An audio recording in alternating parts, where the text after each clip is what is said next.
Good evening, folks. This is Greg Judy at Green Pastures Farm. Welcome to our channel, and tonight's topic is we're going to be talking a little bit about the summer slump. We're in it. The cool season grasses have really slowed down. They're not growing now. Upper 90s. I think they're saying the next 2 days maybe 102 degrees, 112 heat index. We're in summer, here in July, central Missouri. But you can see the cattle are on some pretty good forage. We've had one rain in the month of July, and that was a day and a half ago. We had an inch and a half, so inch and 5/8, I'm sorry. And we're really, really happy for that. But one of the things I wanted to talk about a little bit was just the condition of the cows, what they're grazing, how we got to this point. But also, I want Ben and Isaac to come up here.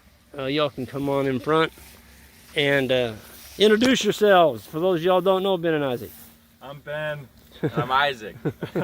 Okay. So, guys, one of the things that we did here about a week ago is we combined all the herds. We had the bull and steer herd. We had the sheep flock. We haven't done anything with that. They're still by themselves. But the cow-calf group, what did we do? Yeah, so a couple weeks ago we combined all the bulls, trailered them, dumped them in with the mob. So now we have one full big mob of like 300 some heads, yep, including calves. And what that's doing is it's giving us, so everywhere else on the whole place, the whole farm, it's sitting there resting where we're not at right now. And so that's given longer recovery times, and it's just allowing you to get through the slump better. Right. And Ben, what do you think about the workload? What did it do to us on that? I mean, we were moving all these herds. Now what? Yeah, we went from moving, we had 2 different bull herds, well, and then there were the sheep, so like the bulls, the sheep, and the cows. And so now we just have cows and sheep.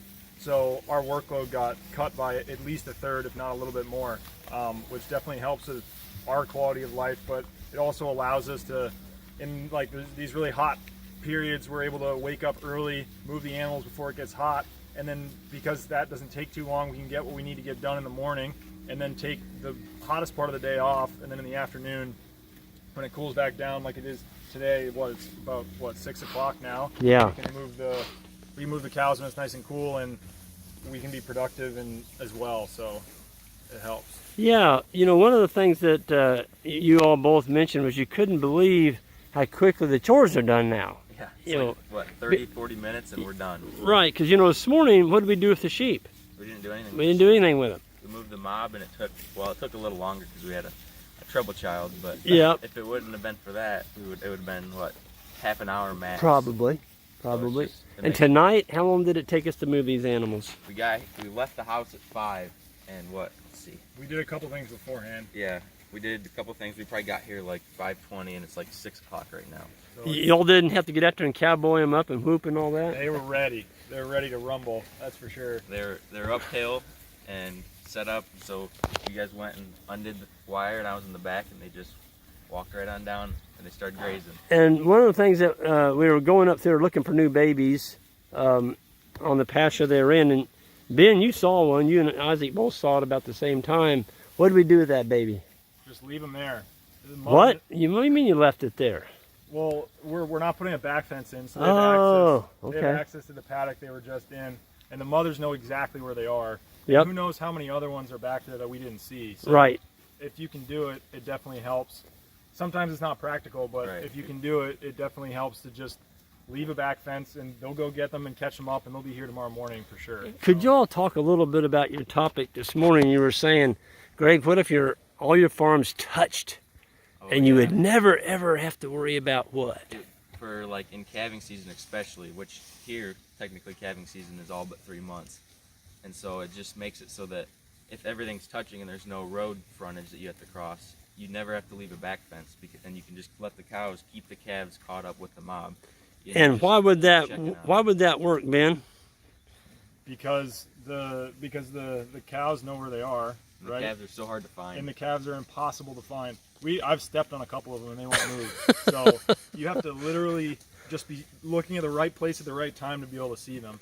But you keep talking about this back fence. If it was all one farm and you don't put up a back fence, well, what keeps them from going back?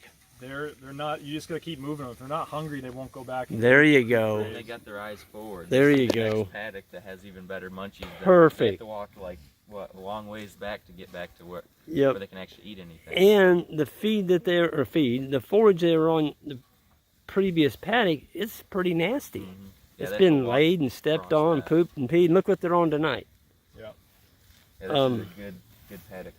This is a bottom paddock. This is the farm that had the 12 cows in a bowl on it for 70 years. Not the same cow and bulls, but it was continuously grazed as one paddock. And so I'm going to talk a little bit about the what we're seeing here tonight, folks. There's a lot of forage out here. And how did we get it? Well, what were we here with last time, boys? We had the bulls. Yeah. Just took a video. We were walking through, looking and picking up forage. Mm-hmm. Picking out forage of what Yep. they're eating. I said something about ticks, if you remember that. Yes, yes. Yeah. And did we give the bulls this whole bottom?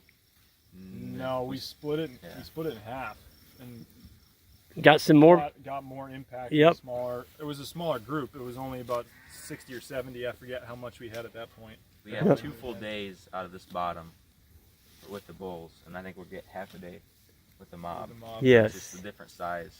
Yes. Yeah. The bigger herd also lets us drop more fly load because it's more animals. You gotta, like we're doing, we gotta give them bigger paddocks. So you're Yep. covering ground faster. Yep. Which means you're able to leave parasites and flies behind more Yeah, than you would. The other day I noticed when we left Caldwell's and they went through that steep hill and through the woods, when I went back to look for that cow, there were so many flies back there, and it's like they hit the woods and they stopped, and so it was like almost like a filter from the flies. Yes. It's pretty crazy. It's amazing, isn't it? I mean, you can drive back over a pasture they're on, and the flies just attack you in your face. Yeah. They're laying out in that grass, but we're gone. Mhm. What do you think happened, let's say, let's just go back 200 years ago when the buffalo were going across the prairie. Were they moving forward? They had to keep moving or else they'd run out of grass. Exactly. They weren't walking, they weren't eating. Yep. That's kind of what we're duplicating here, isn't it? The only difference is instead of predators, lions, mountain lions and grizzly bear and wolves killing them, we've got a predator that is what? 12,000 volts right to the nose. Not really, but Yeah. It's pretty hot. yeah. Yeah. Yeah. The fence. So yeah, that allows us to control them. So guys, when you look out across that pasture, I mean, what do you see? You see a sustainable regenerative system? Yeah. If you know what you're doing, I'll say that. There's a lot more to it than just rolling up a wire. Yes. But Yes. But if Yeah. you think about it, it's all grown by sunlight. Like, Yes. you just rest, management, and sunlight. And Yes. It's not like you're not buying corn. You're not using tons of diesel fuel to grow crops to feed them, and it's just like so input low. Like there's not as many inputs, and so Well- the inputs are quite natural. Like they're Right. not Right. artificial or the anything. more you use it, the better it gets. Yep. So Yep. that's very few things nowadays where that's the case. Well, one of the things I wanted to point out was how much carbon the cows are going to be putting on the ground tonight. Ben and Isaac and I are standing here. I mean, look what these cows are eating in front of us. There's no bare soil. They're going to eat probably maybe 35-40% of this tonight. And the other part's going to be either trampled or stepped on, or some of it's going to be left standing, which is fine. But you talk about putting down some carbon. Look at all this. Now, some of that, the bulls, if Isaac backs up right where his knee's at, right here, look at this. So this was grown this spring, that stuff right down in there. And the bulls trampled that. Now, Isaac, open that up and look at the ground. Pull it back. Yeah. And now feel it. Put your hand on it. It's cool. Moist. What was it, 93 degrees today? 93. Look at the bugs. And the bug life in there. This morning when we got into this, we drove through here. Couldn't even believe I the want spiders. y'all to talk about that. What did y'all see? It's happened recently, like Yeah. within the past couple months, or not couple months, couple weeks. Yeah. The spiders have just gotten crazy. It's like we drove out there and like every 2 feet, there's a spider web, and they're covered with dew, so you can see them. Isn't that amazing? All over It's like the amount of the bug life. How would you like to have the job of walking this paddock counting them? Could you have counted them, you thought? I don't think I could count the number I've hit in my face this morning. It's so Yeah, many walking of them. through the woods, you got to put your arms up because otherwise you get them all over your. Yeah. And we had a interesting discovery this morning. We were putting in the paddock, and what did we find? It flew up and landed on our four-wheeler. What was that? We're pretty sure it was a wheel bug, a wheel assassin bug, but another Beetle. predator, beetle bug, Yeah. same deal. And It's, he was beautiful, wasn't he? oh man. And what did he do when you put a piece of grass in front of his mouth? He was ready. He kind of attacked it, didn't ready he? For it. I heard that they got a pretty bad bite, so I wouldn't go picking those up. Yeah, his brother said that. Yeah. Oh, really? Yeah. Like worse than a bee yeah. sting. So, anyway. Closer? Yeah. I'm I trying to thought you get wanted both. to see the cows. No, Yeah. I was just trying to. I don't want to hog one or the other, so I got both of you. So basically, what we're doing here, folks, is we're following Mother Nature's lead as much as possible. We're intercepting it a little bit with poly braid and our management. But if you look out behind here, we're in a dormant season. There's no forage growing except for the warm seasons. And this cow here just ate a honey locust tree. So we're not out here with, herbicides just constantly trying to kill stuff. We sure don't let planes come in and spray the farm. And somebody said the other day, but Greg, your pastures are so clean, I don't see any weeds. Well, there's weeds out here. What's your definition of a weed? Yeah, what's your definition of a weed? Yeah, That's something they're not going to eat. yep, there's They a, might go like that and step on it. they step on it. And what happens to that weed when it gets stepped on? What happens eventually? Breaks the sap flow. And then what Turns happens into- to it? It's carbon. It's carbon Just and like anything else. you're feeding soil critters. Yep. There's just all kinds of other forbs in here. We noticed the cows like the wild, what I call wild soybeans, stick tight. They go after that pretty well. Giant ragweed over there. Oh, this one's in trouble, folks, right here. This is giant ragweed. So the cows will absolutely hammer that one. They love that one. Here's your stick tight. Yeah, here's our stick tight. That's the wild soybean. Yeah, Yeah. that's a legume. And then this one is aster, right here. And I've done bricks readings on aster, and it's up there probably, I forgot now, we've had it as high as 15. That's something we'll do. We'll get the refractometer out in the garlic press, and we'll come out here about 2 in the afternoon and sweat to death, and we'll get some bricks readings. Folks, the bricks reading is the sugar content. You measure the sap in the plant. It gives you a real good idea how good your forage is that you're feeding your animals. It's kind of like giving them treats when they have real high sugar content. Here's what's growing. Ooh, look at that. What is that? That's the Korean lespedeza. That's the good stuff. Oh, man. It's a legume. If I was a cow, I would eat that. And so what is Korean lespedeza here in Missouri? It is what? It's a summer annual, isn't it? Or- Yep. And it comes up every year without being planted.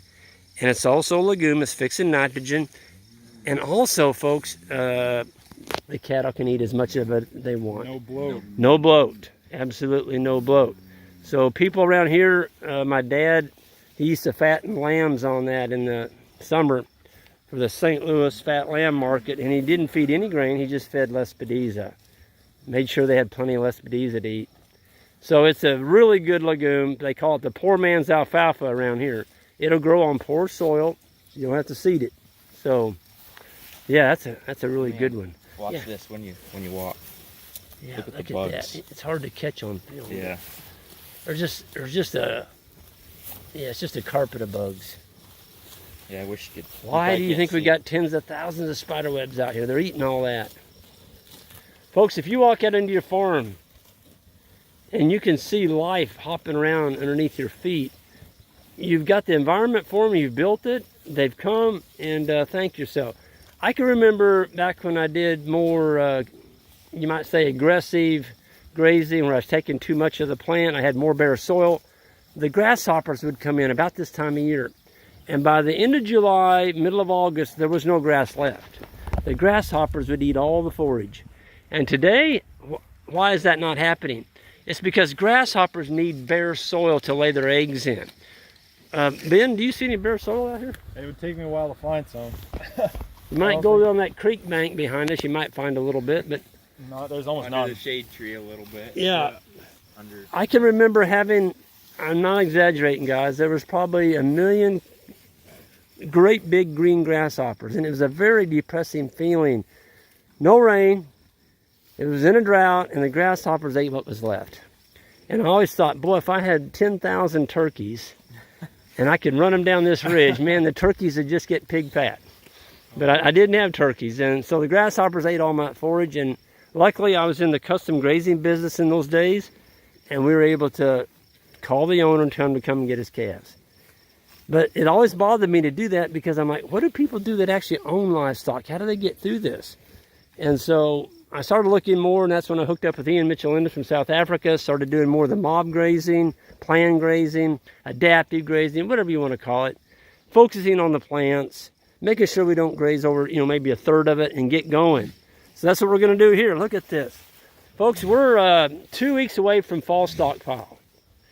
This is July 17th. So August 1st is the official kickoff of fall stockpile.